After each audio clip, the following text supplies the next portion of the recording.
إن الحمد لله نحمده ونستعينه ونستغفره ونعوذ بالله من شرور أنفسنا ومن سيئات أعمالنا من يهده الله فلا مضل له ومن يضلل فلا هادي له وأشهد أن لا إله إلا الله وحده لا شريك له وأشهد أن محمدًا عبده ورسوله يا أيها الذين آمنوا اتقوا الله حق تقاته ولا تموتن إلا وأنتم مسلمون يا أيها الناس اتقوا ربكم الذي خلقكم من نفس واحدة وخلق منها زوجها وبث منهما رجالا كثيرا ونساء واتقوا الله الذي تساءلون به والأرحام إن الله كان عليكم رقيبا يا أيها الذين آمنوا اتقوا الله وقولوا قولا سديدا يصلح لكم أعمالكم ويغفر لكم ذنوبكم ومن يطع الله ورسوله فقد فاز فوزا عظيما أما بعد فإن أصدق الحديث كتاب الله وأحسن الهدي هدي محمد صلى الله عليه وسلم وشر الأمور محدثاتها وكل محدثة بدعة وكل بدعة ضلالة وكل ضلالة في النار. محترم و مکرم حاضرین مجلس، بزرگوں، دوستوں، اسلامی بھائیوں اور پردہ نشین ماؤں بہنوں، اللہ کے فضل و کرم سے گزشتہ 2 درس میں آپ کے سامنے الدروس المہمہ لعامۃ الامہ، جو کہ شیخ ابن باز رحمہ اللہ کی ایک بہت ہی بہترین تصنیف ہے، اس کے متعلق دروس کا سلسلہ چل رہا ہے. گزشتہ 2 درس میں آپ کے سامنے بیان کیا گیا کہ قرآن کریم کی جو چھوٹی صورتیں ہیں، جن کا ورد اور جن کی تلاوت ایک بندہ ہمیشہ کرتے رہتا ہے اور کرتے رہنا چاہیے، ان کی صحیح طریقے سے تلفظ کے ساتھ، تجوید کے ساتھ تلاوت کرنا سیکھے، حفظ کرے، ان کے معانی کو سمجھے. اسی طرح گزشتہ درس میں آپ کے سامنے بیان کیا گیا تھا کہ کلمہ لا الہ الا اللہ کا کیا معنی ہے، اس کا مفہوم کیا ہے، اس کے ارکان کیا ہیں، اس کے شروط کیا ہیں. ان تمام چیزوں کو گزشتہ درس میں آپ کے سامنے اختصار کے ساتھ بیان کیا گیا تھا. اس کلمے کا دوسرا جز وَأَشْهَدُ أَنَّ مُحَمَّدًا رَسُولُ اللَّهِ ہے، وَأَشْهَدُ أَنَّ مُحَمَّدًا رَسُولُ اللَّهِ ہے. شیخ ابن باز رحمہ اللہ فرماتے ہیں کلمے کے پہلے جز کا تذکرہ کرنے کے بعد مع بیان الشہادت ان محمد رسول اللہ ومقتضاها تصدیقه فيما اخبر وطاعته فيما امر واجتناب ما نهى عنه وزجر والا يعبد الله الا بما شرعه الله ورسوله صلی اللہ علیہ وسلم. فرماتے ہیں کہ کلمے کا دوسرا جز یہ ہے کہ اس بات کی گواہی دے کہ رسول اللہ صلی اللہ علیہ وسلم اللہ کے سچے رسول ہیں، اللہ کے بندے ہیں. تو اس کلمے کی گواہی کے دیے بغیر کوئی شخص مسلمان نہیں ہو سکتا. جس طرح پہلے جز کی گواہی دینا ضروری ہے، اسی طرح دوسرے جز کی بھی گواہی دینا ضروری ہے. اس سے پہلے آپ کے سامنے بیان کیا گیا تھا کہ رسول اللہ صلی اللہ علیہ وسلم کے حقوق ہم پر کیا کیا ہے. تفصیل کے ساتھ ان حقوق کو آپ کے سامنے بیان کیا گیا تھا. اگر کسی سے یہ درس چھوٹ گیا ہو تو ویڈیو ریکارڈنگ کے اندر الحمدللہ یہ چیزیں موجود ہیں، وہاں سے ان چیزوں کو دوبارہ سن لیں. یہاں مصنف بیان کر رہے ہیں کہ اس کلمے کے کچھ تقاضے بھی ہیں. وہ تقاضا یہ ہے کہ اللہ کے رسول صلی اللہ علیہ وسلم جس چیز کی بھی خبر دیں اس کی تصدیق کرنا. اللہ کے رسول نے کسی چیز کی خبر دی تو اس چیز کی تصدیق کرنا اس کلمے کے تقاضوں میں سے ہے. اللہ کے رسول صلی اللہ علیہ وسلم نے خبر دیا کہ ایک ہی رات کو آپ مکہ سے بیت المقدس پہنچے، وہاں سے 7ویں آسمان کے اوپر گئے، اللہ رب العالمین سے ہم کلام ہوئے، اللہ رب العالمین نے 5 نمازیں فرض کی، اور پھر اسی رات مکہ مکرمہ واپس آ گئے. کوئی اپنے عقل کو اگر معیار بنائے کہ عقل کے اندر جو چیزیں آئیں گی صرف ہم ان کو قبول کریں گے، ان کی تصدیق کریں گے، تو ظاہر سی بات ہے کہ ان چیزوں کی تصدیق اس کے لیے مشکل ہوگی. ایک مومن کا فریضہ یہ ہے کہ جو کچھ اللہ کے رسول صلی اللہ علیہ وسلم نے خبر دیا ہے اس کی تصدیق کرے. کہ اللہ کے رسول نے اگر بتایا ہے تو سچا ہے۔ چنانچہ جب اللہ کے رسول نے اس واقعے کو مکہ والوں کے سامنے بیان کیا تو انہوں نے فوراً اس کی تکذیب کی، جھٹلایا کہ کیسے ممکن ہے، مہینوں کا سفر کرنے کے بعد ہم اس مقام تک پہنچتے ہیں، اور صرف آپ وہاں تک پہنچنے کی بات ہی نہیں کر رہے بلکہ 7ویں آسمان تک جانے کی بات کر رہے ہیں۔ یہ کیسے ممکن ہے کہ کوئی بندہ ایک ہی رات کو جائے اور پھر واپس بھی آ جائے؟ تو انہوں نے اسے جھٹلا دیا۔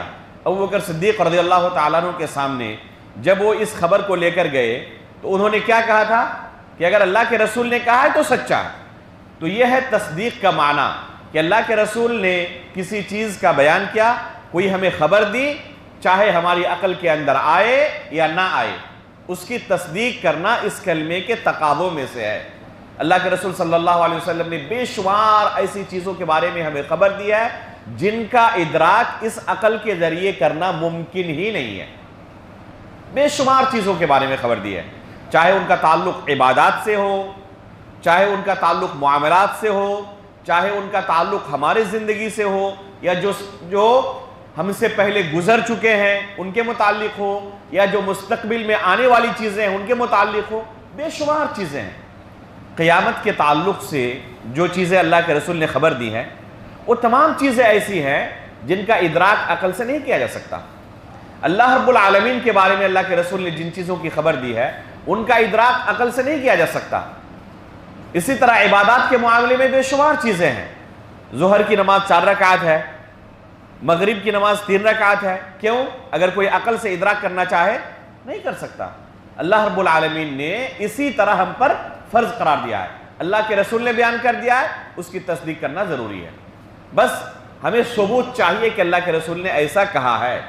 تو اللہ کے رسول صلی اللہ علیہ وسلم کی طرف سے کسی چیز کی خبر آئے کہ میت کو قبر کے اندر داخل کیا جاتا ہے، فرشتے آتے ہیں، سوال کرتے ہیں، اور پھر وہاں پر نعمت یا عذاب کا سلسلہ شروع ہو جاتا ہے۔ اگر کوئی شخص عقل سے یا اپنی عینی مشاہدے سے ان چیزوں کی تصدیق کرنا چاہے تو ظاہر سی بات ہے کہ ممکن نہیں ہے۔ یہ دنیا میں آج تک کوئی مشین ایسی تیار ہی نہیں ہوئی کہ جس سے ان چیزوں کا ادراک کیا جا سکے۔ اللہ کے رسول نے بتا دیا ہے، اس کلمے کا تقاضا یہ ہے اگر آپ نے اس کلمے کو پڑھا ہے تو ان چیزوں کی تصدیق کریں۔ کسی چیز کو جھٹلانا اس کلمے کے تقاضے کے منافی ہے، خلاف ہے۔ اسی طرح وَطَاعَتُهُ فِي مَا أَمَرَ، اللہ کے رسول نے جس چیز کا حکم دیا ہے اس چیز میں اللہ کے رسول کی اطاعت کرنا۔ جس طرح اللہ رب العالمین کے احکام کی اطاعت کرنا ہم پر واجب ہے، اسی طرح رسول اللہ صلی اللہ علیہ وسلم کے احکامات کی اطاعت کرنا ہم پر واجب ہے۔ اللہ اور رسول کے درمیان تفریق کرنا ایک مومن کی صفت نہیں ہے۔ یہ کس کی صفت ہے؟ اللہ رب العالمین نے قرآن کریم کے اندر بیان کیا کہ یہ منافقین کی صفت ہے۔ منافقین کے سامنے جب بیان کیا جاتا ہے تو اللہ رب العالمین کی باتوں کو سن لیتے ہیں، لیکن جب رسول اللہ صلی اللہ علیہ وسلم کے متعلق ان کو کہا جاتا ہے تو اللہ تعالیٰ نے قرآن میں کیا کہا؟ رَأَيْتَ الْمُنَافِقِينَ يَصُدُّونَ عَنْكَ صُدُودًا، کہ اللہ کے رسول صلی اللہ علیہ وسلم کی باتوں سے اعراض کرتے ہیں، آپ کی اطاعت نہیں کرتے۔ تو اللہ کے رسول کی اطاعت کرنا اس کلمے کے تقاضوں میں سے ہے۔ جس طرح اللہ رب العالمین کی اطاعت ضروری ہے، اسی طرح رسول اللہ صلی اللہ علیہ وسلم نے جن چیزوں کا ہمیں حکم دیا ہے آپ کی اطاعت بھی ضروری ہے۔ اطیعوا اللہ و اطیعوا الرسول، اللہ رب العالمین نے کیا فرمایا؟ اللہ رب العالمین کی اطاعت کرو اور رسول کی بھی اطاعت کرو۔ اس کے بعد آگے کیا کہا؟ وَأُولِي الْأَمْرِ مِنْكُمْ، اور اولیاء الامور کی، جو تمہارے ذمہ دار ہیں، حکمراں ہیں، ان کی اطاعت کرو۔ لیکن اللہ اور اس کے رسول کے علاوہ کسی کی اطاعت مطلقاً نہیں ہوگی۔ جیسے حکمرانوں کی اطاعت کے بارے میں اللہ رب العالمین نے اس آیت کے اندر حکم دیا، رسول اللہ صلی اللہ علیہ وسلم نے اسے مقید کر دیا، کس میں؟ لا طاعت فی معصیت، لا طاعت لمخلوق فی معصیت الخالق، مخلوق کی اطاعت اللہ رب العالمین کی معصیت میں نہیں کی جائے گی۔ اگر کوئی حکمراں ہے اور کسی معصیت کا حکم دے رہا ہے، کہہ رہا ہے کہ نماز آج سے نہیں پڑھنی ہے، شراب اور زنا آج سے اس کی کھلی چھوٹ ہے، بلکہ وہ اگر کہہ بھی حکم بھی دے رہا ہے کہ تم لوگ شراب پیو، جھوٹ بولو، تو ایسی چیزوں میں ایک ولی الامر کی اطاعت نہیں کی جائے گی۔ اگر وہ نیک کاموں کا حکم دیں تو صرف ان چیزوں میں اس کی اطاعت کی جائے گی۔ تو اللہ اور اس کے رسول کی اطاعت مطلقاً اطاعت ہوگی۔ امام مالک رحمہ اللہ مسجد نبوی کے اندر درس دیتے تھے اور رسول اللہ صلی اللہ علیہ وسلم کی قبر کی طرف اشارہ کرتے ہوئے کہتے کل یؤخذ من قوله ویرد الا صاحب هذا القبر، ہر شخص کی بات قبول بھی کی جا سکتی ہے، رد بھی کی جا سکتی ہے، کتاب و سنت کے موافق ہوئی قبول کی جائے گی، مخالف ہوئی رد کر دی جائے گی، الا صاحب هذا القبر، اللہ کے رسول کی قبر کی طرف اشارہ کرتے ہوئے کہتے کہ رسول اللہ صلی اللہ علیہ وسلم کے ساتھ ایسا معاملہ نہیں ہے، بلکہ آپ کی ہر بات کو قبول کرنا، آپ کی اطاعت کرنا ضروری ہے۔ تو یہ کلمہ لا الہ الا اللہ وَأَنَّ مُحَمَّدَ الرَّسُولُ اللَّهِ کے تقاضوں میں سے ہے کہ اللہ کے رسول جس چیز کا حکم دے اللہ کے رسول کی اس میں اطاعت کی جائے۔ اس کے بعد فرماتے ہیں وَاجْتِنَابُ مَا نَهَا عَنْهُ وَزَجَرْ، اور جن چیزوں سے رسول اللہ صلی اللہ علیہ وسلم نے منع کیا ہے ان تمام چیزوں سے اجتناب کرنا، یہ اس کلمے کے تقاضوں میں سے ہے۔ اللہ کے رسول صلی اللہ علیہ وسلم نے بے شمار چیزوں سے لوگوں کو منع کیا ہے کہ یہ جائز نہیں ہے، اس سے رکو، اس سے دور رہو، ان تمام چیزوں سے، محرمات سے، منہیات سے ایک بندے کو دور رہنا ضروری ہے، یہ اس کلمے کے تقاضوں میں سے ہے۔ وَأَلَّا يُعْبَدَ اللَّهَ إِلَّا بِمَا شَرَعَهُ اللَّهُ وَرَسُولُهُ، اور اللہ رب العالمین کی عبادت صرف اس طرح کی جائے جس طرح اللہ رب العالمین نے اور اس کے رسول نے ہمیں سکھلایا ہے۔ اللہ رب العالمین نے جو شریعت نازل کی ہے اسی کے مطابق اگر اللہ کی عبادت کی جائے گی تو قابل قبول ہوگی، ورنہ قابل قبول نہیں ہوگی۔ رسول اللہ صلی اللہ علیہ وسلم کی اتباع کیے بغیر کوئی بھی عبادت قابل قبول نہیں ہے۔ جہاں اللہ رب العالمین کے لیے اخلاص ضروری ہے کہ صرف اللہ رب العالمین کے لیے وہ عبادت کی جائے، وہیں پر رسول اللہ صلی اللہ علیہ وسلم کے بتائے ہوئے طریقے پر عبادت کرنا ضروری ہے کہ اللہ کے رسول نے جو طریقہ سکھلایا ہے ہمیں اس عبادت کا، اسی طریقے پر اللہ رب العالمین کی عبادت کی جائے۔ اگر کوئی شخص اپنے عقل سے، اپنے قیاس سے، اپنی رائے سے، اپنے ذہن سے عبادت کا کوئی نیا طریقہ ایجاد کرے یا کوئی نئی عبادت ایجاد کرے، گرچہ وہ کتنا ہی مخلص کیوں نہ ہو، اللہ رب العالمین کی بارگاہ میں ایسی عبادت قابل قبول نہیں ہے، اس کی کوئی حیثیت نہیں، کیونکہ رسول اللہ صلی اللہ علیہ وسلم نے یہ طریقہ نہیں سکھایا ہے۔ اللہ کے رسول کے بتائے ہوئے طریقے پر عبادت کی جائے گی تو اللہ رب العالمین قبول فرمائیں گے، ورنہ قبول نہیں فرمائیں گے۔ تو یہ کلمہ لا الہ الا اللہ وان محمد الرسول اللہ کے تقاضوں میں سے ہے۔ اس کے بعد مصنف فرماتے ہیں ثم یبین للطالب بقیۃ ارکان الاسلام الخمسہ، پھر لوگوں کو، طلبہ علم کو جو دین سیکھنا چاہتے ہیں ان کو اسلام کے باقی ارکان کے بارے میں بتایا جائے۔ یہ پہلا رکن ہے جس کے بارے میں اب تک باتیں ہو رہی تھی۔ پہلا رکن کیا ہے؟ کلمہ شہادت، یعنی اس بات کی گواہی دینا کہ اللہ کے سوا کوئی برحق معبود نہیں اور محمد الرسول اللہ صلی اللہ علیہ وسلم اللہ کے سچے رسول اور اللہ کے بندے ہیں۔ یہ پہلا رکن ہے۔ جو باقی اسلام کے ارکان ہیں ان ارکان کے بارے میں بھی لوگوں کو بتانا ضروری ہے، اس لیے کہ یہ اسلام کے ارکان ہیں، ان پر اسلام کی بنیاد قائم ہے۔ اگر کوئی شخص صرف کلمہ لا الہ الا اللہ کا اقرار کرتا ہے اور باقی ارکان کی طرف کوئی دھیان نہیں دیتا تو وہ شخص مسلمان باقی نہیں رہ سکتا۔ مثلا کوئی نماز نہ پڑھے، کوئی زکوٰۃ کا انکار کرے لیکن کلمہ لا الہ کا اقرار کرتا ہے لیکن زکوٰۃ کا انکار کر رہا ہے۔ ابوبکر صدیق رضی اللہ تعالیٰ عنہ نے ایسے لوگوں کے ساتھ جنگ کیا ہے۔ تو جس طرح کلمہ لا الہ الا اللہ کا اقرار ضروری ہے اسی طرح اسلام کے باقی ارکان کے بارے میں بھی بیان کرنا ضروری ہے۔ اللہ رب العالمین نے ہماری تخلیق کا مقصد قرآن کریم کے اندر بیان کیا ہے کہ کس لیے ہم نے انسانوں کو پیدا کیا، وما خلقت الجن والانس الا لیعبدون، کہ ہم نے انسانوں کو، جنوں کو اپنی عبادت کے لیے پیدا کیا ہے۔ تو یہ ہماری تخلیق کا مقصد ہے، ہمیں پیدا کرنے کا مقصد ہے۔ تو یہ بنیادی مقاصد ہیں، نماز کے بارے میں بیان کرنا، اسی طرح روزے کے بارے میں اس کے جو بنیادی اہم احکام و مسائل ہیں جن کے جانے بغیر کوئی شخص اللہ کی عبادت صحیح طریقے سے نہیں کر سکتا۔ ظاہر سی بات ہے کہ نماز کے بہت سارے احکام و مسائل ہیں جو نہایت ہی پیچیدہ اور باریک ہیں، روزے کے بھی اسی طرح مسائل ہیں، زکوٰۃ کے بھی مسائل ہیں، حج کے بھی مسائل ہیں۔ یہ مسائل علماء اکرام اگر صرف جانے اور عام لوگوں کو ان مسائل کا علم نہ ہو کوئی حرج نہیں ہے، لیکن نماز، روزے، حج، زکوٰۃ کے بہت سارے ایسے مسائل ہیں جن کا جاننا ہر شخص کے لیے ضروری ہے، اس لیے کہ اگر وہ جانیں گے ہی نہیں تو کیسے عبادت کریں گے؟ اس لیے چاہیے کہ ہر شخص ان باقی ارکان کے متعلق بھی بنیادی معلومات رکھے۔ اگر ان باقی ارکان کے متعلق بنیادی معلومات اس کے پاس نہیں ہے تو اللہ رب العالمین کی عبادت نہیں کر سکتا، اور یہ بنیادی مقصد میں سے ہے انسانوں کی تخلیق کا، کہ اللہ رب العالمین نے اپنی عبادت کے لیے ہمیں پیدا کیا ہے۔ اس طرح نہیں جس طرح کہ بعض لوگ کہتے ہیں کہ اللہ رب العالمین کا اصل مقصد نبیوں کو بھیجنے کا، شریعت نازل کرنے کا کیا ہے؟ کہ اللہ کی حکومت قائم ہو جائے۔ اللہ کی حکومت قائم کرنا دنیا کے اندر یہ اہم مقصد ہے، باقی نماز ہے، روزے ہے، حج ہے، زکوٰۃ ہے اور دوسرے جو یہ عبادت ہے نا، یہ صرف اس مقصد کو پورا کرنے کے لیے ایک ٹرننگ کورس ہے۔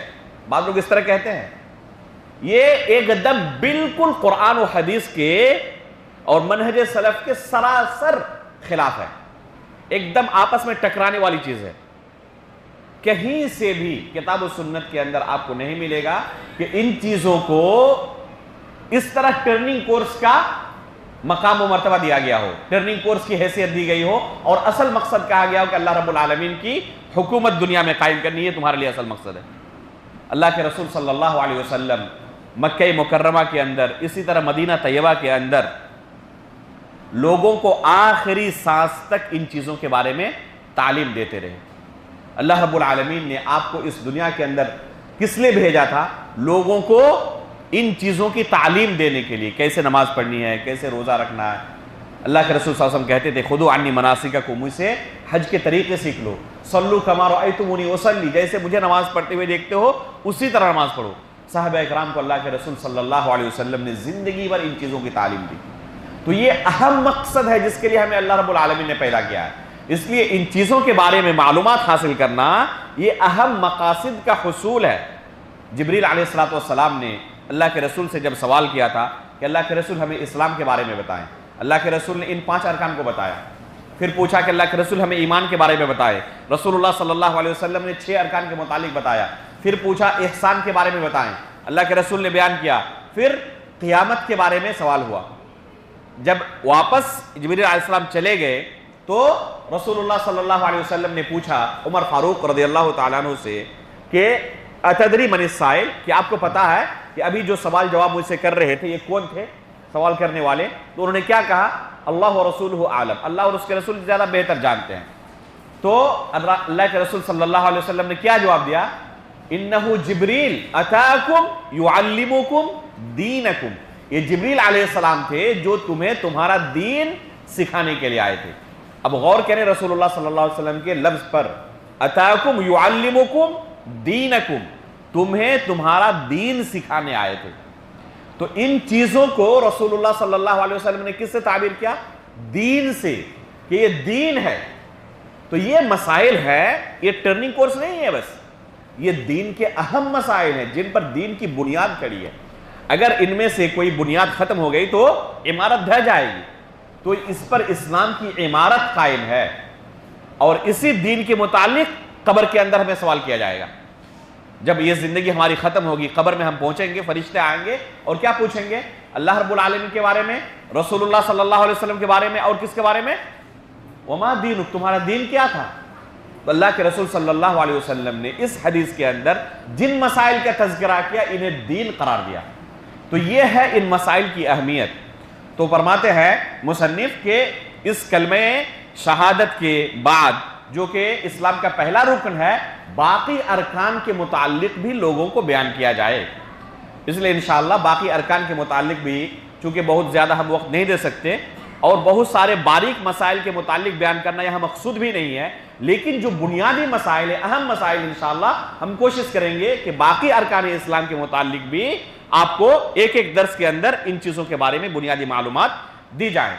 نماز کے تعلق سے سب سے پہلے بیان ہونا چاہیے، لیکن مصنف نے خود اس کتاب کے اندر نماز کے تعلق سے تفصیل سے بیان کیا ہے۔ اس لیے ابھی ہم نماز کے متعلق آپ کو اجمالی طور پر بیان نہیں کریں گے، کیونکہ نماز کے متعلق انشاءاللہ چونکہ یہ سب سے اہم عبادت ہے کلمہ شہادت کے بعد، اس لیے تفصیل کے ساتھ مصنف نے خود بیان کیا ہے۔ اس لیے مصنف نے جو بیان کیا ہے آپ کے سامنے آگے کے دروس میں وہ تفصیل آپ کے سامنے رکھی جائے گی. اس کے بعد انشاءاللہ آپ کے سامنے باقی ارکان کے متعلق ایک ایک درس میں بیان کیا جائے گا. آج کے درس میں ہم آپ کے سامنے روزے کے متعلق بعض اہم احکام و مسائل بیان کریں گے. جو باقی وقت بچا ہوا ہے اللہ رب العالمین ہمارے وقت کے اندر برکت عطا فرمائے. نماز کے بعد سب سے زیادہ ایک انسان جس رکن کے ساتھ اپنی زندگی گزارتا ہے وہ کون سا رکن ہے؟ یہی روزے والا رکن ہے. اس لیے کہ زکوٰۃ کن پر فرض ہے؟ مالداروں پر، ہر شخص پر نہیں ہے. اسی طرح حج بھی مالداروں پر فرض ہے، ہر شخص پر فرض نہیں ہے. تو بہت سارے لوگ معاشرے کے اس رکن سے نکل جاتے ہیں، ان کے اوپر یہ چیز فرض نہیں ہوتی، گرچہ ان کے لیے بھی ان مسائل کا علم رکھنا ضروری ہے. ایسا نہیں کہ اللہ رب العالمین نے اگر مال و دولت سے نہیں نوازا ہے اور ہمارے اوپر زکوٰۃ یا حج فرض نہیں ہوا ہے تو ہمیں اس تعلق سے سیکھنے کی ضرورت ہی نہیں ہے. ایسی بات نہیں ہے، اس تعلق سے بھی ہمیں جانکاری حاصل کرنے کی ضرورت ہے، لیکن جس تعلق سے ہمیں عمل کرنا پڑتا ہے اس تعلق سے زیادہ تفصیل کے ساتھ ہمیں جاننے کی ضرورت ہے. اور یہ تیسرا عمل ہے جس کے تعلق سے سب سے زیادہ عمل کی ضرورت پڑتی ہے. وہ کیا ہے؟ روزہ. نماز کے بعد اگر ارکان خمسہ میں سے، پانچوں ارکان میں سے دیکھا جائے تو تیسرا رکن روزہ ہے جس کے تعلق سے سب سے زیادہ جاننے کی لوگوں کو ضرورت پڑتی ہے. جو اسلام کا رکن ہے روزہ، وہ ماہ رمضان کا روزہ اس سے مقصود ہے. روزہ کے بہت سارے اقسام ہیں، لیکن جو اسلام کا رکن ہے، اسلام کے 5 ارکان ہیں، ان میں سے ایک رکن کیا ہے؟ روزہ رکھنا. تو یہ کون سا روزہ مراد ہے؟ اس سے ماہ رمضان کا روزہ مراد ہے. باقی جو روزے کے دوسرے اقسام ہیں وہ ارکان اسلام سے مراد نہیں ہے. ارکان اسلام میں جو رکن ہے روزہ، اس سے مراد ماہ رمضان کا روزہ ہے.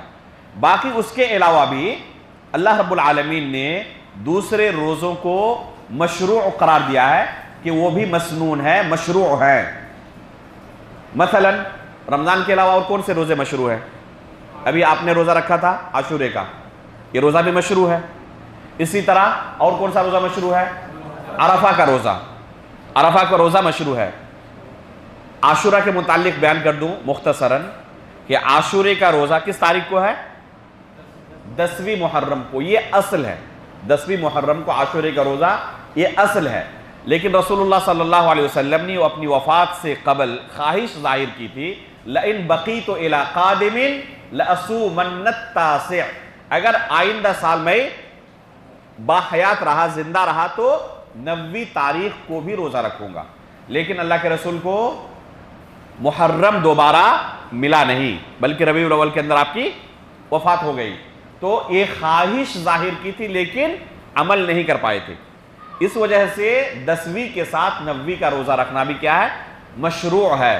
جہاں تک 11ویں تاریخ کی بات ہے تو اس تعلق سے ایک حدیث وارد ہے، سومو قبلہ یومن و بعدہ یومن، اور بعض روایتوں میں او بعدہ یومن کہ 10ویں سے پہلے ایک دن اور اس کے بعد ایک دن، اور بعض روایتوں کے مطابق اس سے پہلے ایک دن یا اس کے بعد ایک دن. لیکن یہ روایت ثابت نہیں ہے، یہ روایت ضعیف ہے. صحیح اسانید سے عاشورے کے متعلق جو حدیث ملتی ہے اس کے مطابق صرف 2 دن کا روزہ رکھنا مشروع ہے عاشورے کا، ایک 10ویں تاریخ کا اور ایک 9ویں تاریخ کا. 11ویں تاریخ کے متعلق کوئی صحیح حدیث نہیں ملتی، اس لیے عاشورے میں 11ویں تاریخ کا روزہ شامل کرنا صحیح نہیں ہے. البتہ پورے محرم کا روزہ رکھنا جس تاریخ کو بھی چاہے یہ مشروع ہے. رسول اللہ صلی اللہ علیہ وسلم محرم مہینے میں بکثرت روزہ رکھا کرتے تھے، پورے محرم مہینے کے اندر بکثرت روزہ رکھا کرتے تھے. اس لیے بغیر کسی تعیین کے اگر کوئی پورے محرم میں روزہ رکھنا چاہے تو کوئی حرج نہیں ہے. البتہ عاشورے کی نیت سے تو 9ویں اور 10ویں تاریخ کا روزہ رکھے گا، اس کے ساتھ 11ویں کو نہیں ملائے گا. اسی طرح مشروع روزوں میں سے عرفات کا روزہ ہے، جیسے کہ آپ لوگوں نے کہا. اور یہ روزہ کب ہے عرفات کا روزہ؟ 90 ذی الحجہ کو. 90 ذی الحجہ کو. جس ملک میں 90 ذی الحجہ ہو اپنے ملک کی رویت کے حساب سے اس دن روزہ رکھیں گے، چاہے اس دن حجاج عرفات میں رہیں، چاہے اس دن حجاج عرفات سے کوچ کر جائیں اور وہاں پر عید ہو، چاہے ابھی حجاج وہاں عرفات میں پہنچے ہی نہ ہو، اس لیے کہ پوری دنیا کے اندر جو رؤیت کا سسٹم اللہ رب العالمین نے بنایا ہے تو وہ ہر ملک کے حساب سے الگ الگ ہے۔ بعض ممالک ایسے ہیں کہ حجاج جس دن عرفات میں رہتے ہیں وہاں پر عید ہوتی ہے، ان کے ہاں عید ہوتی ہے، اور بعض ممالک ایسے ہیں کہ ان کے ہاں 8ویں تاریخ ہوتی ہے، بعض کے ہاں 10ویں تاریخ اور بعض کے ہاں 8ویں تاریخ ہوتی ہے۔ اس لیے اپنے اپنے ملک کے حساب سے جس دن 9ویں ذی الحجہ ہو اس دن یہ روزہ رکھے۔ اسی طرح مشروع روزوں میں سے ہفتے میں 2 دن کا روزہ مشروع ہے، کون سا؟ منڈے کو اور تھرسڈے کو، پیر کو اور جمعرات کو روزہ رکھنا مشروع ہے۔ ہمارے ملک میں ان روزوں کا رواج نہیں ہے۔ آپ سعودی عرب پہنچ جائیں اور کسی بھی مسجد میں چلے جائیں، سوموار کے دن یا جمعرات کے دن افطاری سے یعنی مغرب کی اذان سے 10 منٹ پہلے آپ کو ملے گا کہ وہاں پر دسترخوان بچھے ہوئے ہیں اور لوگ آ کر افطاری کر رہے ہیں۔ ایک عام رواج ہے، خصوصاً جو بڑی مسجدیں ہیں، مسجد حرام اور مسجد نبوی کے بارے میں تو پوچھے ہی مت، پورے محرم میں آپ کو ملے گا، اس لیے کہ پورے محرم کا روزہ رکھنا، اسی طرح شعبان کے اندر پورے مہینے آپ کو ملے گا کہ وہاں پر دسترخوان لگے ہوئے ہیں، تو یہ روزے رکھنا شریعت کے اندر مشروع قرار دیا گیا۔ اسی طرح ہر مہینے کے اندر 3 روزے رکھنا مشروع ہے۔ کون سے دن ہیں؟ 13ویں، 14ویں اور 15ویں تاریخ، جس کو ہم لوگ اپنی زبان میں چاند کے روزے کہتے ہیں۔ شریعت کی اصطلاح میں انہیں ایام بیز کہا جاتا ہے، ایام بیز، چاند کے روزے جسے ہم کہتے ہیں، 13ویں تاریخ کو، 14ویں تاریخ کو اور 15ویں تاریخ کو۔ اسی طرح ماہ شوال کے 6 روزے مشروع ہیں، جس کے بارے میں فضیلت وارد ہے کہ اگر کسی نے رمضان کا روزہ رکھا اور پھر شوال کے 6 روزے رکھے گویا کہ اس نے پورے سال روزہ رکھا۔ اسی طرح 9 ذی الحجہ کے شروع سے لے کر پہلی تاریخ سے لے کر 9ویں تاریخ تک مسلسل 9 ذی الحجہ، اگر 9 تاریخ تک کوئی روزہ رکھنا چاہے 9 روزے تو یہ بھی مشروع ہے۔ حدیث کے اندر آیا ہے کانا یصوم 9 ذی الحجہ، کہ اللہ کے رسول 9 ذی الحجہ روزہ رکھتے تھے۔ اس کی 2 تفسیر کی گئی ہے۔ ایک تفسیر تو یہ ہے جو بیان کیا کہ پہلی تاریخ سے لے کر 9ویں تاریخ تک روزہ رکھا جائے۔ اس کی دوسری تفسیر یہ بھی کی گئی ہے کہ 9ویں تاریخ کو روزہ رکھتے تھے، 9ویں تاریخ کو، اور 9ویں تاریخ کون سی ہوگی؟ عرفہ کا روزہ جس دن ہے اس دن 9ویں تاریخ ہوگی۔ تو یہ روزے مشروع ہیں دن کی تعین کے ساتھ، اور پورے مکمل مہینے کا اگر کہا جائے تو 2 مہینوں کی خصوصی فضیلت آئی ہے، ایک ہے شعبان اور دوسرا ماہ محرم۔ تو یہ روزے ماہ رمضان کو روزوں کے علاوہ مشروع ہیں۔ اسی طرح بعض ایام ایسے ہیں سال بھر کے اندر جن ایام میں روزے رکھنا منع ہے، جن ایام میں روزے رکھنا منع ہے، شریعت نے ان ایام میں روزہ رکھنے سے منع کیا ہے۔ جن میں سے پہلا کیا ہے؟ عید کے دن روزہ رکھنا۔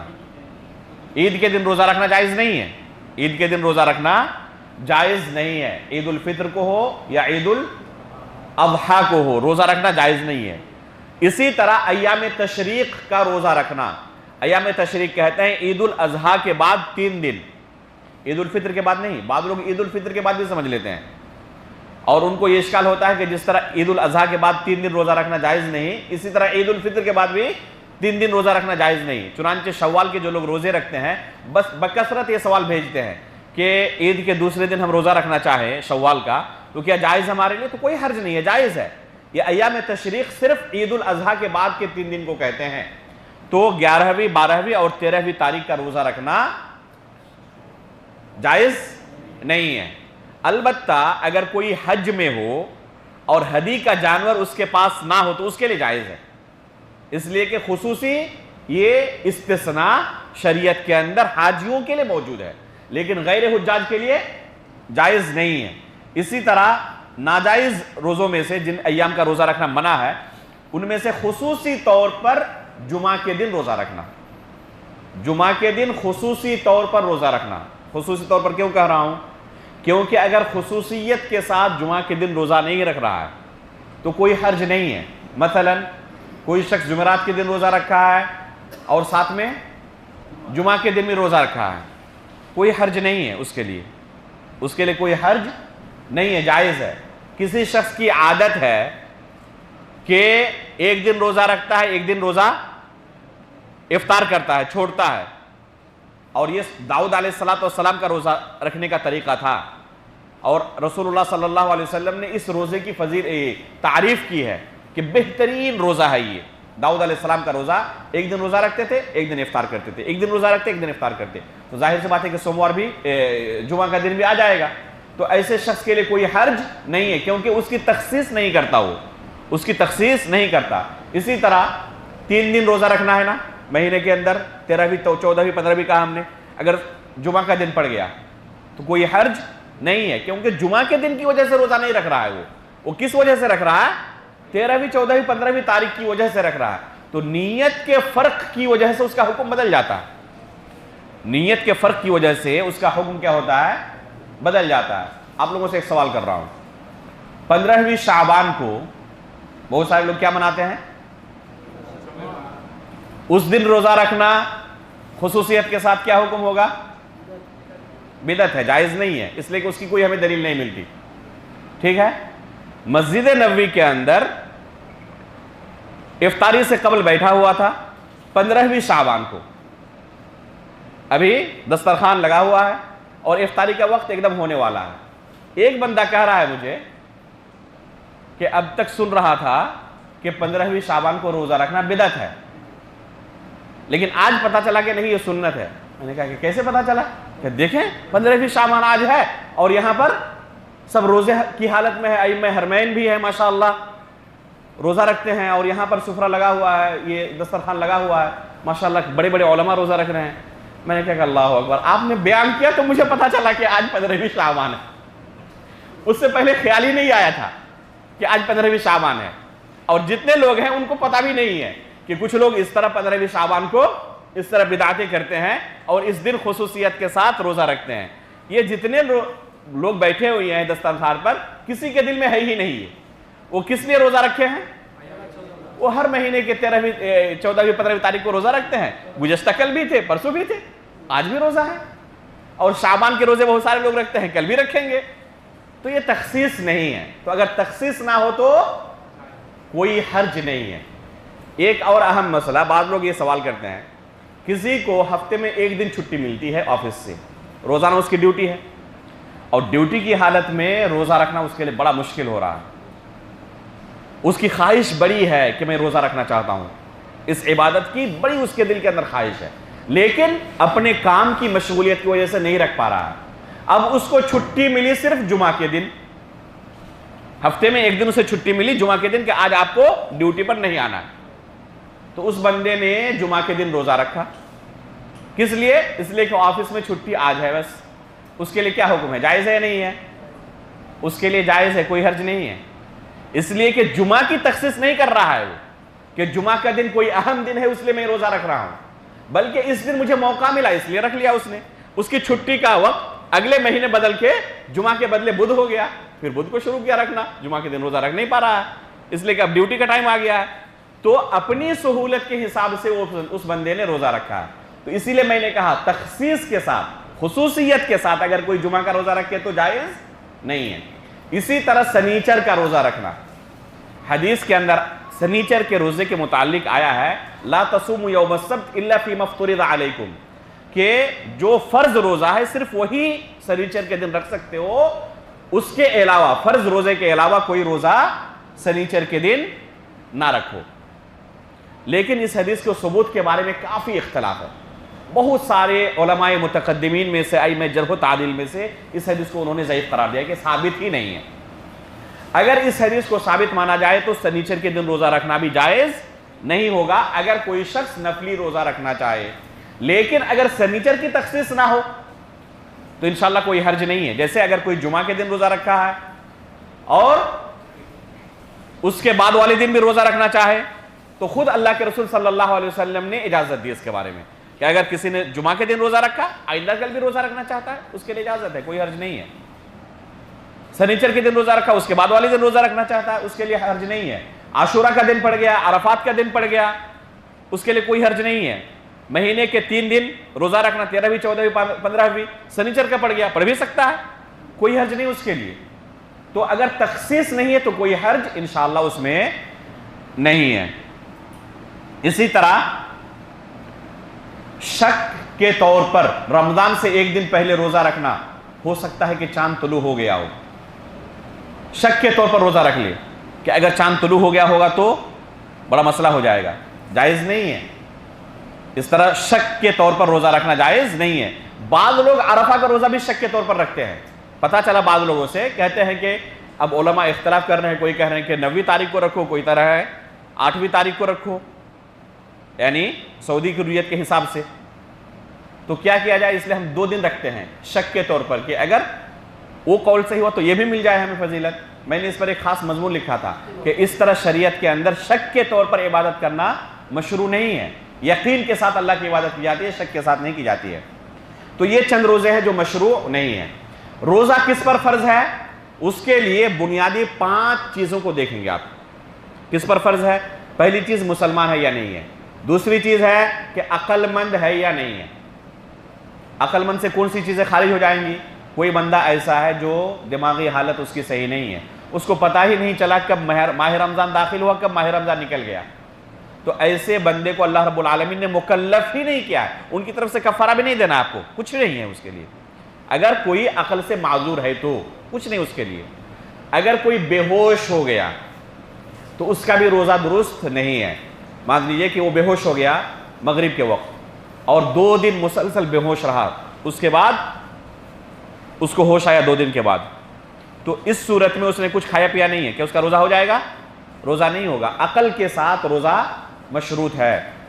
اسی طرح بالغ ہو، اگر کوئی بلوغت کی عمر کو نہ پہنچا ہو تو اس کے اوپر روزہ بھی فرض نہیں ہے، لیکن رکھنا چاہے تو گنجائش ہے، اس کو نیکی ملے گی، نہ رکھے گنہگار نہیں ہوگا۔ کیسے پتہ چلے گا کہ بالغ ہوا نہیں ہوا ہے؟ جی، یہ ایسے مسائل ہیں جن کا جاننا ضروری نہیں ہر ایک کو۔ بہت سارے لوگ یہ مسائل پوچھتے بھی نہیں ہیں شرم کی وجہ سے، حالانکہ شریعت کے مسائل کو سیکھنے میں کسی شرم و حیا کا اس کی رکاوٹ نہیں ہونی چاہیے۔ بلوغت کی 3 علامتیں ہیں۔ پہلی چیز ہے کہ اس کو احتلام آنا شروع ہو گیا ہو، احتلام آنا شروع ہو گیا وہ پہلی علامت ہے۔ دوسری علامت ہے کہ ناف کے نیچے کے بال اگ آئے ہوں، اور تیسری علامت ہے کہ 15 سال کی عمر ہو چکی ہو۔ یہ 3 علامتیں ہیں۔ اگر تینوں میں سے کوئی ایک علامت ظاہر ہو جائے تو بچہ بالغ ہو چکا ہے۔ ناف کے نیچے کا بال اگنا، احتلام کا آنا، یا 15 سال کی عمر کا ہو جانا، تینوں میں سے کوئی ایک چیز ظاہر ہو جائے وہ بچہ بالغ ہو چکا، اس پر اب روزہ فرض ہو چکا ہے۔ عورتوں کے لیے ایک چوتھی چیز ہے، وہ ہے کہ حیض کا خون آنا شروع ہو گیا ہو، حیض کا خون آنا شروع ہو گیا ہو، یہ عورتوں کے لیے ہے۔ تو عورتوں کے لیے 4 ہے اور مردوں کے لیے بلوغت کی 3 علامتیں ہیں۔ تو بالغ پر روزہ فرض ہے، اگر کوئی بالغ ہو گیا ہو تو اس پر اب روزہ فرض ہو چکا ہے۔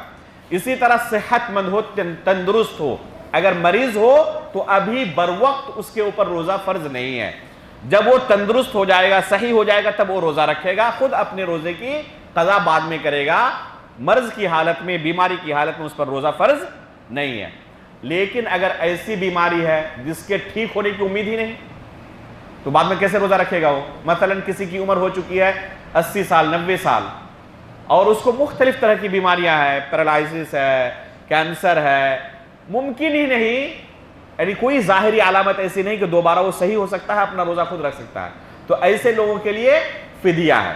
ایسے لوگ ہر روزے کے بدلے ایک مسکین کو کھانا کھلا دے، ایک مسکین کو کھانا کھلا دے، یا تو پختہ کھانا کھلا دے یا پھر غلہ اس کو دے دے، پختہ کھانا کھلا دے یا اسے غلہ ادا کر دے۔ غلہ اگر ادا کرنا چاہے تو اس کے لیے 2 طرح کے اقوال ملتے ہیں علماء کے، ایک ہے آدھا سا، ایک ہے ربع سا، جس کو 1 مد کہتے ہیں۔ احتیاط کا تقاضا یہی ہے کہ آدھا سا ہر روزے کے بدلے وہ فدیہ ادا کر دے۔ آدھا سا اگر 1 روزے کے بدلے ہوا تو 30 روزے کے بدلے کتنا ہوگا؟ کل 15 سا ہوں گے۔ آدھا سا اگر ہو 1 روزے کے بدلے تو 15 سا ہوں گے، اور 1 مد اگر مانا جائے ربع سا، 1/4 والا 1/4، تو 7.5 سا ہوں گے۔ احتیاط کا تقاضا یہی ہے کہ آدھا سا کر کے 15 سا اگر پورے مہینے کا روزہ نہیں رکھ پایا ہے تو ادا کر دے۔ ابھی روزہ شروع ہی نہیں ہوا ہے، پہلے ادا کر دیا، یہ طریقہ صحیح نہیں ہے۔ یا تو ہر روزے کے بعد 1 دن گزر گیا ادا کر دے، یا مکمل آخر میں جتنے روزے چھوٹے ہیں ادا کر دے۔ اگر بیچ میں وفات ہو جا رہی ہے، 10 روزے کے بعد وفات ہو گئی، تو صرف 10 دنوں کا ہی ادا کرنا ہے، اس کے بعد ادا نہیں کرنا ہے۔ اسی طرح 5ویں شرط ہے کہ مقیم ہو، سفر کی حالت میں روزہ فرض بر وقت نہیں ہے۔ مسافر کے لیے گنجائش ہے کہ ابھی روزہ چھوڑ دے، بعد میں اسے روزے کی قضا کرنی پڑے گی۔ تو کل کتنی شرطیں ہوئی؟ 5 شرطیں ہوئی۔ مسلمان ہونا، عقل مند ہونا، بالغ ہونا، صحت مند ہونا اور مقیم ہونا۔ تو ان 5 شروط کی صورت میں ایک بندے پر روزہ فرض ہو جاتا ہے۔ اگر ان میں سے کوئی شرط نہ پائی گئی تو ہو سکتا ہے کہ اس پر روزہ فرضی نہیں ہوا ہے، یا ایسا بھی ہو سکتا ہے کہ اس کے لیے گنجائش ہے بر وقت روزہ چھوڑنے کی، بعد میں وہ ادا کرے، یا ایسا بھی ہو سکتا ہے کہ اس کے لیے جائز ہے روزہ رکھ لے، نہ رکھے تو اس کا مواخذہ نہیں ہوگا۔ جیسے چھوٹے بچے ہیں تو ان کا مواخذہ نہیں ہوگا۔ بس اب چند اہم مسائل بیان کر دوں، اس کے بعد آج کا درس انشاءاللہ ختم کیا جائے گا۔ ایک اہم مسئلہ ہے کہ کن چیزوں سے روزہ ٹوٹ جاتا ہے اور کن چیزوں سے روزہ نہیں ٹوٹتا۔ چند چیزیں ہیں جن سے روزہ ٹوٹ جاتا ہے، ان کو آپ یاد کر لیں، باقی آپ کو بالکل اس مسئلے سے چھٹی ہو جائے گی، یعنی آپ کو بہت زیادہ ٹینشن نہیں لینا پڑے گا۔ چند چیزیں ہیں جن سے روزہ ٹوٹ جاتا ہے، بس ان چیزوں کو یاد رکھیں۔ اس کے بعد جو بھی آپ کے دل میں خیالات آتے ہیں، پتہ نہیں میرا روزہ ہوا یا نہیں ہوا ہے، تو سمجھے کہ آپ کا روزہ ہو گیا ہے، اس سے روزہ نہیں ٹوٹتا ہے۔ چند چیزیں ہیں بس جن سے روزہ ٹوٹتا ہے۔ پہلی چیز ہے کھانے لینے سے، پہلی چیز ہے جان بوجھ کر کچھ کھا لینے سے۔ آپ نے چاول کھا لیا، کھانا کھا لیا، روزہ آپ کا ٹوٹ جائے گا، لیکن جان بوجھ کر ہو، اگر بھول کر کوئی کھا لے تو نہیں ٹوٹتا ہے۔ اسی طرح پینے سے، کوئی چیز پینے سے روزہ ٹوٹ جاتا ہے۔ اسی طرح ہے اگر اپنی بیوی سے ہم بستری کرے روزے کی حالت میں، روزہ ٹوٹ جاتا ہے، اور اس پر کفارہ بھی واجب ہوتا ہے، ابھی بیان کر رہا ہوں کہ کفارہ کیا ہے۔ اسی طرح حید و نفاس کا خون اگر عورتوں کو آ جائے روزے کی حالت میں، گرچہ افطاری سے 2 منٹ پہلے ہی کیوں نہ ہو، اگر حیض کا خون آ گیا تو اس دن کا روزہ نہیں مانا جائے گا، بعد میں اس روزے کی قضا کرنی پڑے گی۔ اور آخری چیز ہے کہ جان بوجھ کر قی کر دے۔ جان بوجھ کر کہا، اپنے آپ قی آ جائے، اس سے روزہ نہیں ٹوٹتا۔ تو کتنی چیزیں ہوئی؟ کھانے سے، پینے سے، قصدن اپنی بیوی سے جمع کرنے سے، اور قصدن کیا ہے؟ قی کرنے سے۔ یہ 4 چیزیں ہیں۔ باقی جو بھی چیزیں ہیں اس سے روزہ نہیں ٹوٹتا ہے۔ اس بارے میں بہت شدید اختلاف ہے، اور اقرب الی الصواب یہی معلوم ہوتا ہے کہ انشاءاللہ اس کا روزہ نہیں ٹوٹے گا۔ لیکن روزہ تو نہیں ٹوٹے گا، اس کا مطلب یہ نہیں کہ وہ جائز ہے، وہ عمل جائز نہیں ہے، وہ عمل جائز نہیں ہے، لیکن اختلاف ہے، جیسے کہ میں نے کہا شدید۔ ایسا نہیں کہ متفق علیہ مسئلہ ہے۔ آپ نے سوال کر لیا، اس لیے جو راجح معلوم ہوتا ہے اس کو میں نے بیان کیا۔ واللہ عالم، شیخ البانی رحمہ اللہ نے تفصیل کے ساتھ اس مسئلے کو بیان کیا ہے، بہت ہی تفصیل کے ساتھ۔ اور شیخ حسین عوائشہ جو کہ شیخ البانی کے شاگرد ہیں، اور بہت سارے شیخ البانی کے مفید چیزوں کو خود نقل کرتے ہیں جو شیخ البانی کی کتابوں میں نہیں ملتی ہیں۔ وہ کتاب ہے الموسوعۃ الفقہیہ المیسرہ، تو اس مسئلے کو تفصیل کے ساتھ بیان کیا ہے، اور یہی ثابت کیا ہے کہ اس سے روزہ نہیں ٹوٹتا ہے۔ اللہ عالم، یہی راجح معلوم ہوتا ہے کہ اس سے روزہ نہیں ٹوٹے گا۔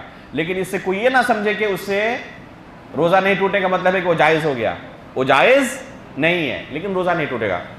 تو باقی جو چیزیں ہیں، جیسے باقی چیزیں کیا ہیں؟ آنکھ میں کوئی اگر ڈراپ استعمال کرے روزہ نہیں ٹوٹے گا۔ کان میں کوئی ڈراپ استعمال کرے، ناک میں استعمال کرے کوئی ڈراپ، اگر حلق تک نہیں جاتا ہے تو نہیں ٹوٹے گا۔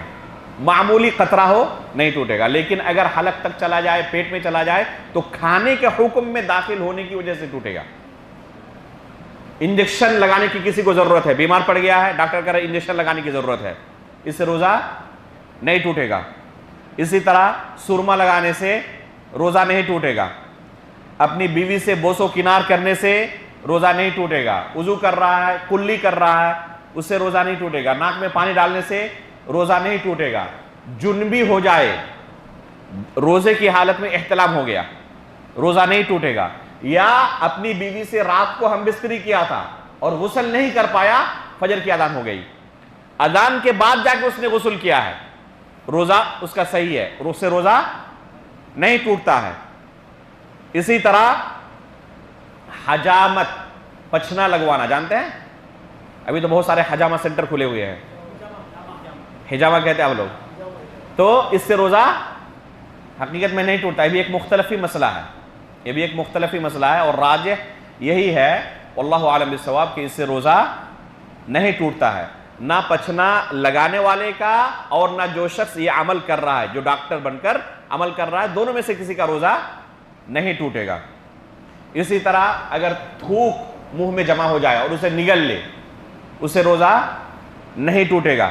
مسواک کرنے سے روزہ نہیں ٹوٹے گا، تیل لگانے سے نہیں ٹوٹے گا، غسل کرنے سے گھنٹوں غسل کرے تب بھی روزہ نہیں ٹوٹے گا، سویا رہ گیا 4 گھنٹہ 5 گھنٹہ مسلسل، روزہ نہیں ٹوٹے گا۔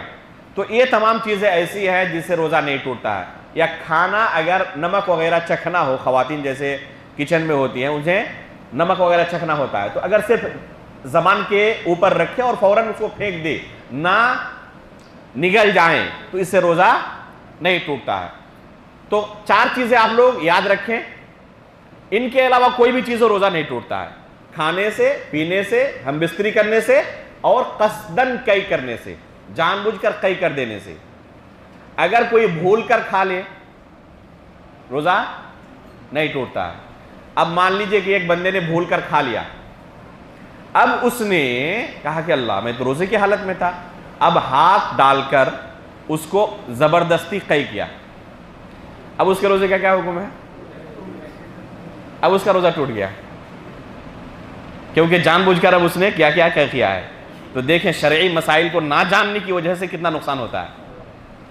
اس نے پیٹ بھر کر کھا لیا تھا، اس کا روزہ الحمدللہ صحیح تھا، لیکن ڈر سے اس نے کیا کہیں کہ میرا روزہ نہ ٹوٹ جائے، اب اس نے زبردستی ہاتھ ڈال کر قی کیا، اس کو پہلے نہیں ٹوٹا تھا اب ٹوٹ گیا۔ اس لیے ان مسائل کو جاننا ضروری ہے۔ تو اور بہت سارے باریک مسائل ہیں، ظاہر سی بات ہے کہ ان مسائل کو بیان کرنا ہے مقصود نہیں ہے، لیکن جو اہم مسائل تھے ہم نے کوشش کی کہ ان مسائل کو روزے کے تعلق سے بیان کر دیا جائے۔ انشاءاللہ اگلے ہفتے اسی طرح زکوٰۃ کے جو بنیادی اہم مسائل ہیں بیان کروں گا، اس کے بعد والے ہفتے میں انشاءاللہ حج کے متعلق جو بنیادی مسائل بیان کروں گا۔ جی آپ کا کوئی سوال ہے؟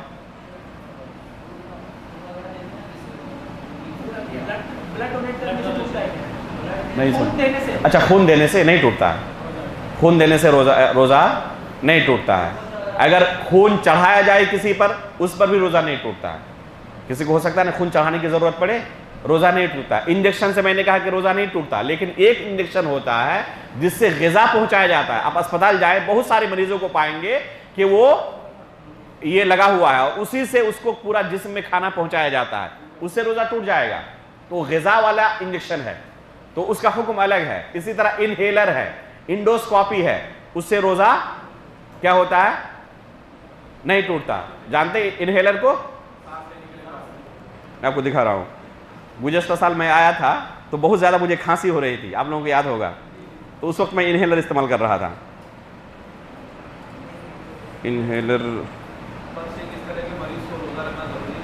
انہیلر کہتے ہیں کہ وہ یہ بھاپ لیتے ہیں ایک، اس سے کھانسی جن کو ہوتی ہے کافی زیادہ راحت محسوس ہوتی ہے، تو اس سے روزہ نہیں ٹوٹتا۔ انڈوسکوپی میں نے کہا، اس سے بھی روزہ نہیں ٹوٹتا۔ انڈوسکوپی پتہ نہیں آپ لوگوں نے دیکھا نہیں دیکھا ہے، کسی کے پیٹ کے اندر کوئی ایسی چیز چلی جائے جس کو نکالنا بہت ضروری ہو ورنہ بہت زیادہ نقصان ہو سکتا ہے، ٹھیک ہے؟ تو اب نکالنے کا طریقہ 2 ہو سکتا ہے، آپریشن کیا جائے اور اس کو نکالا جائے، تو ظاہر سی بات ہے کہ بہت بڑا مسئلہ ہو جائے گا، آپریشن کرنا بڑی چیز ہے یہ۔ تو اس کے لیے ڈاکٹر پہلے کیا کرتے ہیں کہ انڈوسکوپی کے ذریعے، عربی میں اس کو منظار کہتے ہیں، عربی میں منظار کہتے ہیں اور انگریزی میں اس کو انڈوسکوپی کہتے ہیں۔ تو انڈوسکوپی کے ذریعے پہلے وہ نکالنے کی کوشش کرتے ہیں کہ اس سے اگر نکل جائے تو آسانی کے ساتھ معمولی خرچے اور معمولی تکلیف سے وہ فوراً نکل جاتا ہے۔ ہمارے ایک ساتھی کے ساتھ ہوا تھا، اس کے مصنوعی دانت لگے ہوئے تھے، نکال سکتے تھے دانتوں کو، پھر کھاتے وقت تو لگا لیتے۔ بہت سارے لوگ ہوتے ہیں نا جن کے دانت خراب ہو جاتے ہیں، باہر سے دانت لگواتے ہیں، تو وہ پانی پی رہا تھا کھانا کھانے کے بعد اور وہ دانت کھل کے پانی کے ساتھ جا کے حلق میں جا کے پھنس گیا۔ بہت زیادہ کوشش کی لیکن کسی صورت میں نہیں نکال سکے، یہاں تک کہ جتنی بار کوشش کی اور اندر جاتا گیا۔ تو اب ڈاکٹروں نے منظار کے ذریعے انڈوسکوپی کے ذریعے اسے نکالا. تو انڈوسکوپی کے وقت بسا اوقات ضرورت ہوتی ہے پیٹ تک اس مشین کو پہنچانے کی. تو آلہ جا رہا ہے نا ایک پیٹ تک, تو کیا اس سے روزہ ٹوٹ جائے گا؟ نہیں ٹوٹے گا, اس سے روزہ نہیں ٹوٹتا ہے. میں آپ کو اس کی تصویر دکھا رہا ہوں, آپ کو سمجھنے میں آسانی ہوگی. یہاں پر دیکھیں اس تصویر کو, دیکھ رہے ہیں ایک جو کالا یہ ہے پائپ کی طرح ہے, تو یہ ہے انڈوسکوپی, دیکھ رہے ہیں صاف ہے ایک دم. تو اس سے اگر کوئی چیز باہر نکال رہے ہیں پیٹ سے, آپ سینے کے اندر پھنسا ہے کوئی سامان, یا پیٹ کے اندر کوئی سامان پھنسا ہوا ہے, اس کو آپ باہر نکال رہے ہیں, تو اس سے روزہ آپ کا نہیں ٹوٹے گا. الا کہ ایک صورت میں روزہ ٹوٹ سکتا ہے, اگر اس پائپ کو, اس مشین کو اندر داخل کرنے کے لیے باہر سے کوئی مادہ لگانے کی اگر ضرورت محسوس ہو, تو وہ مادہ آپ کے پیٹ میں جائے گا, تب روزہ ٹوٹ جائے گا. اگر کوئی مادہ باہر سے کوئی دوا لگانے کی ضرورت محسوس کرے ڈاکٹر کہ دوا لگا کر ہی اس کو ہم اندر کر سکتے ہیں, ایسے ہی اس کو اندر نہیں کر سکتے, تو دوا وہ اندر پیٹ کے چلی گئی ہے, تو اب اس کی وجہ سے اس کا کیا ہو جائے گا؟ روزہ اب ٹوٹ جائے گا. لیکن اگر صرف منظار ہو, پھر انڈوسکوپی, تو اس سے روزہ نہیں ٹوٹے گا. اللہ رب العالمین سے ہم دعا کرتے ہیں کہ اللہ رب العالمین دین کے ان بنیادی مسائل کو سمجھنا ہمارے لیے آسان کر دے, اور ان کے مطابق عمل کرنے کی بھی ہمیں توفیق عطا فرمائے. فرمائیں.